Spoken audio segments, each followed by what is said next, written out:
The United Kingdom is on the edge as some of the worst riots in 13 years are sweeping the country. Anti-immigration protesters in hundreds have targeted migrants and Muslims, vandalizing shops and clashing with the police. Why are anti-immigration protests sweeping across the UK? How did online misinformation stoke these riots? How is the government handling it? Who's behind the anti-immigration violence? This is Quick Take, your quick guide. I am Smita Prakash.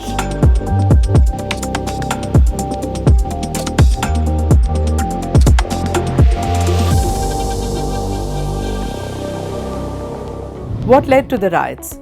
On July 29th, in Southport, 3 children were killed and 9 others were injured in a stabbing incident at a Taylor Swift-themed dance event. The attacker, 17-year-old Axel Rudakubana, was arrested and charged with multiple crimes, including 3 counts of murder. Axel was born and raised in Cardiff, Wales. Despite this, false rumors spread on social media claiming that he was an Islamic migrant. The lies spread quickly, sparking violent and anti-Muslim protests in Southport the next day. Some protesters even attempted to attack the local mosque. But seeing the events that have just taken place in the city of Liverpool, and not just the city of Liverpool but in the UK as a whole, it's really scary seeing the people rioting, looting the shops. The anti-migration wave. It isn't as if there was a one-off case. It was merely a trigger. Right-wing extremists fueling anti-immigrant hate have been gaining support in online communities, with some media outlets and politicians quietly accepting their views. The recent violence is a result of growing support for them. Many rioters who called themselves patriots claimed that high immigration was damaging British society. They argued that immigration was causing more violence and crime, that politicians were favouring migrants. What is the government doing? The UK Prime Minister Keir Starmer has called the anti-immigration riots far-right thuggery.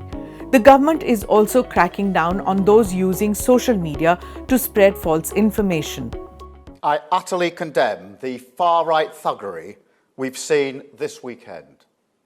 Be in no doubt, those that have participated in this violence will face the full force of the law. The police will be making arrests, individuals will be held on remand, charges will follow, and convictions will follow. The Prime Minister has assured the public that strict action will be taken and that violence against immigrants will not be tolerated. But despite the government deploying specialized police forces and promising severe penalties, the situation remains volatile. The underlying tensions in society and volatile immigration debates continue to fuel the unrest. Are Indians safe? The High Commission of India in London issued an advisory to Indian nationals travelling to the UK to exercise caution and stay vigilant. The anti-immigrant violence has primarily targeted Muslim communities, but the broader environment of hostility could potentially affect other immigrant groups, including Indians.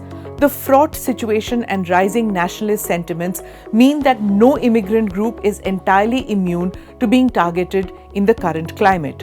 So far, though, no specific threats to the Indian community have been reported in connection with the recent unrest.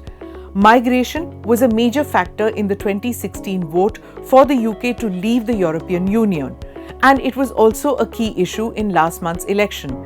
The far-right Reform Party gained around 4 million votes by advocating for tighter border controls.